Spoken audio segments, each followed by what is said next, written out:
इस कहानी का उद्देश्य किसी की भावनाओं को ठेस पहुंचाना नहीं है, बल्कि मनोरंजन करना है। इसे अन्यथा ना लें। उसका इतना बड़ा देखकर मेरी आंखें फटी की फटी रह गईं। मैंने आंखें बंद कर ली। मैंने कहा, किरण, बस कर। ये मुझसे नहीं हो पाएगा मेरी बहन। मेरा हाथ पकड़ते हुए किरण बोली, सीमा प्लीज़, एक बार। कहानी बहुत इंटरेस्टिंग और रोमांटिक है दोस्तों। इसे बनाने में बहुत मेहनत लगती है। अगर आप चैनल पर नए हैं तो चैनल को सब्सक्राइब ज़रूर कर लीजिए। मेरा नाम सीमा है और मैं अभी सिर्फ 28 साल की ही हूँ, परंतु विधवा हूँ। मैं सिर्फ 22 साल की ही थी जब मेरी शादी हुई थी। पति का छोटा मोटा बिजनेस था। घर का गुजारा ठीक ठाक हो जाता था। पति को अपने बिजनेस को बढ़ाना था, मगर उसके लिए पैसा चाहिए था, और पैसा यूं ही तो नहीं आता। उसके लिए बहुत मेहनत करनी पड़ती है। वो मेरे पति भी कर रहे थे, दिन रात इधर उधर हर तरह से। वो ढेर सारा पैसा कमाना चाहते थे कि कोई अच्छा सा काम धंधा खोलकर बाकी की ज़िंदगी आराम से काट सकें। मगर इस कमर तोड़ मेहनत का हमारी शादीशुदा ज़िंदगी पर भी असर पड़ रहा था। पति तो हर वक्त किसी न किसी उधेड़बुन में लगे रहते। मैं शादी के नए नए सपने लेकर अपने ससुराल आई थी।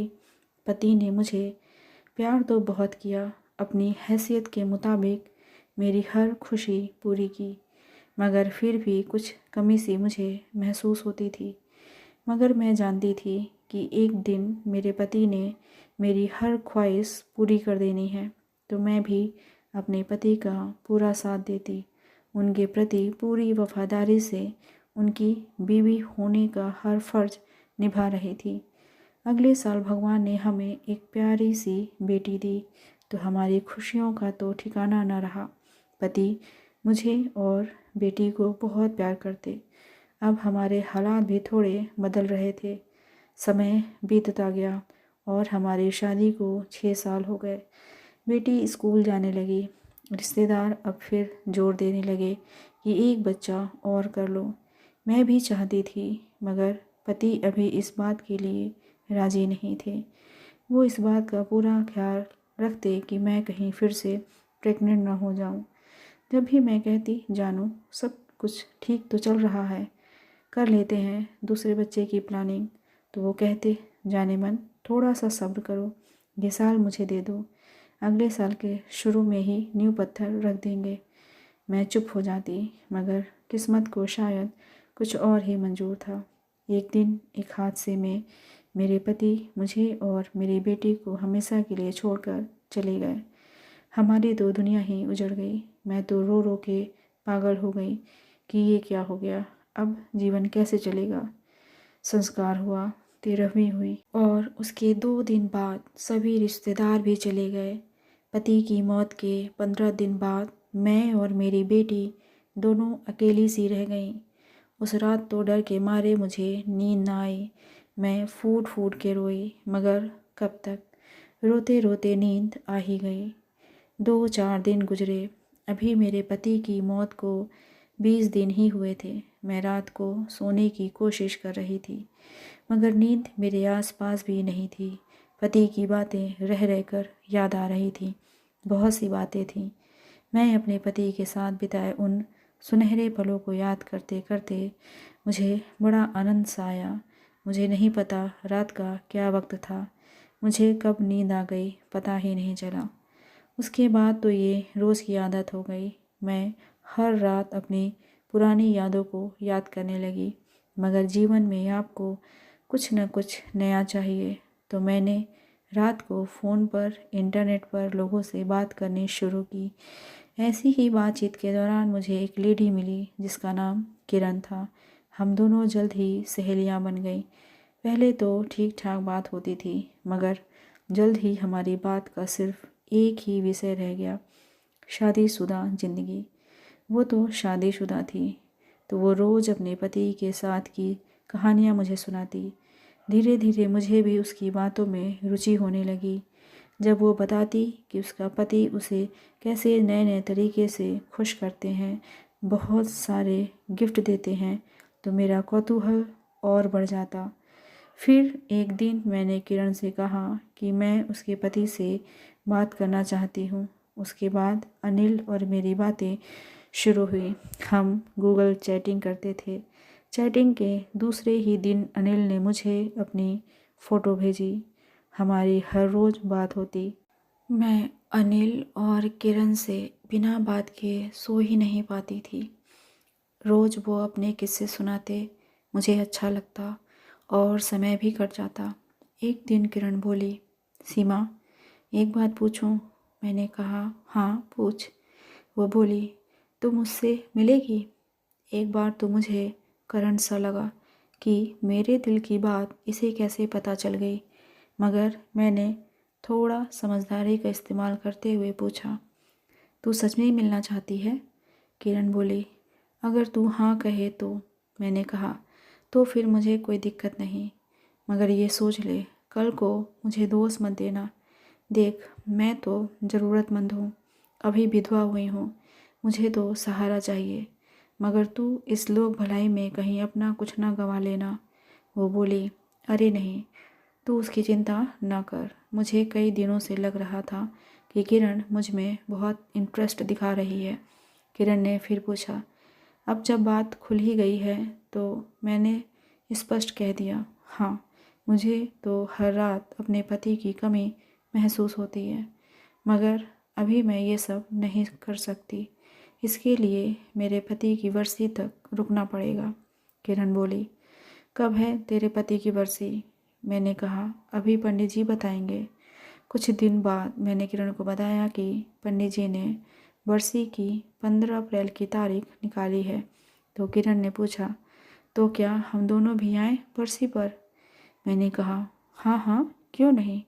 किरण बोली, अगर हम आएंगे तो यही सोच कर आएंगे कि कुछ दिन तेरे साथ बिताएं, तो तुम मिलोगी कहाँ? मैंने कहा, यार, अब सब्र करना तो मुझसे भी मुश्किल हो रहा है। आप लोग आओगे तो होटल में रुकना, क्योंकि जो भी हो मैं पूरी तरह से सोचकर बैठी हूँ कि बरसी वाले दिन ही मुझे अपने पूरी तरह आज़ाद होने का एहसास करना है। उसने कहा, तो ठीक है, तैयार रहना। जोश में मैंने ये भी कह दिया कि उस दिन मुझे वो सब कुछ करना है जिससे मुझे खुशी मिले। एक एक दिन करते 15 अप्रैल भी आ गया। घर में बहुत से रिश्तेदार आए थे, मगर ससुराल से मेरा कोई बहुत नाता नहीं था। वो भी सिर्फ रस्म पूरी करने आए थे। मैं मंदिर के बाहर प्रांगण में खड़ी थी। तभी किसी ने मुझे पीछे से आकर अपनी बाहों में लिया। मैंने पीछे देखा, मोबाइल में देखी फ़ोटो याद आई। अरे, ये तो किरण थी। मैंने उसे गले से लगा लिया। उससे गले मिलकर दिल भर आया, आंखों से पानी बह निकला। मगर पीछे देखा, एक लंबा तगड़ा आदमी सफ़ेद कुर्ते पजामे में खड़ा था। किरण मेरे कान में फुसफुसाई, अपने जीजा जी से भी गले मिल ले उनकी प्यारी साली। मैं किरण से अलग हुई और अनिल को हेलो बोली। अनिल ने मुझे सांत्वना देते हुए मेरे कान में बोले, जितना सोचा था उससे भी ज़्यादा सुंदर हो तुम तो। उसके बाद सारी रस्में हुईं। करीब 3 बजे लोग वापस घर को जाने लगे तो मैं अपनी माँ से बोली, मम्मी, ये मेरी सहेली किरण और उनके पति हैं। ये बड़ी दूर से आए हैं, इनके रहने का इंतज़ाम करना है। तो मम्मी ने अपने ही घर के ऊपर वाले एक कमरे में उनके लिए इंतज़ाम कर दिया। वो दोनों जाकर उस बेडरूम में बैठ गए। करीब 1 घंटे बाद मैं थोड़ा फ्री होकर चाय लेकर ऊपर उनके पास गई। जब मैं बेडरूम में गई तो अनिल तो सो रहे थे और किरण आवाज़ बंद करके टीवी देख रही थी। मुझे देखकर उसने अपने पति को भी जगा दिया। हमने बैठकर चाय पी। आज पहली बार मैंने उन दोनों को देखा था। किरण ने मजाक किया, लगता है अनिल को साली साहिबा कुछ ज़्यादा ही पसंद आ गई हैं, और हम तीनों हंस पड़े। मैं जाने लगी तो किरण बोली, अरे जाने से पहले एक बार गले तो मिल जा। तो मैं किरण की तरफ घूमी तो उसने मेरे हाथ से चाय वाली ट्रे पकड़कर एक तरफ रखी और मुझसे लिपट गई। मेरे पास भी तो यही मौका था। मैंने भी बाहें खोलकर किरण को अपने सीने से लगा लिया। मैंने भी स्वागत सत्कार दिखाने में कोई कमी नहीं छोड़ी, मगर अभी यह संभव नहीं था। शाम तक सभी रिश्तेदार चले गए। घर पर मैं और मेरी माँ ही बचे थे और ऊपर अनिल और किरण। रात का खाना खाने के बाद करीब 10 बजे मैं चाय लेकर फिर किरण के कमरे में गई।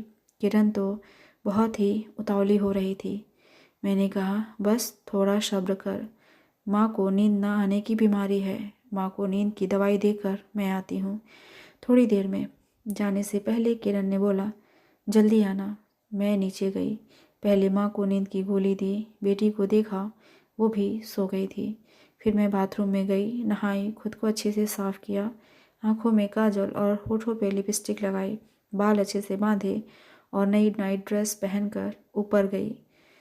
कमरे में घुसी तो देखा कि वो दोनों तो पहले से ही रेडी थे। मुझे आती देख दोनों उठकर बैठ गए। मैं बेड के पास खड़ी हो गई तो किरण ने मेरी बाँह पकड़कर मुझे बेड पे बुलाया और मुझसे बोली, देख सीमा, मैं तेरे पास बहुत उम्मीद से आई हूँ। अगर तू मेरा काम कर दे तो तुझे सारी ज़िंदगी किसी तरह की कोई कमी नहीं होगी। पहले मुझे शर्म सी आ रही थी कि कैसे इन दो अनजान लोगों के साथ मैं ये सब कर पाऊँगी, क्योंकि आज पहली बार ही तो मैंने इन दोनों को देखा था। लेकिन किरण को बहुत जल्दबाजी थी। किरण ने पेपर मेरे सामने रख दिए। मैंने कहा, किरण बस कर, ये मुझसे नहीं हो पाएगा मेरी बहन। मैंने आंखें बंद कर लिए। किरण बोली, देख सीमा, ये एक सुनहरा मौका है तेरे और तेरी बेटी के लिए। बस एक बार तू इन पेपरों पर साइन कर दे। अनिल भी बोला, देखो किरण, मैं तुमसे बहुत प्यार करता हूँ। किरण बोली, तुम मुझसे प्यार करते हो इसीलिए तो कह रही हूँ, वरना तुम्हारी माँ दूसरी शादी करवा देंगी तुम्हारी।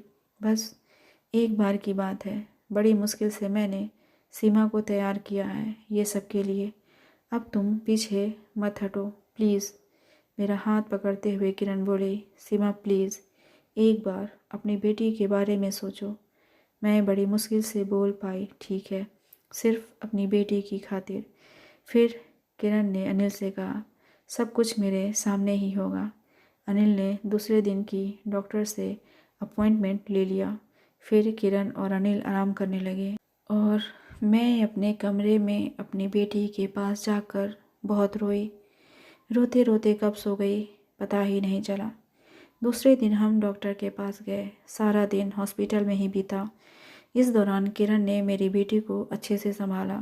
शाम को हम बाहर से ही खाना खाकर आए और सो गए। सुबह चाय लेकर मैं किरण के कमरे में गई तो किरण बोली, सीमा चलो कहीं बाहर चलते हैं। मैंने कहा ठीक है। हम बाहर गए तो अनिल ने बहुत सारी चीज़ें दिलाईं।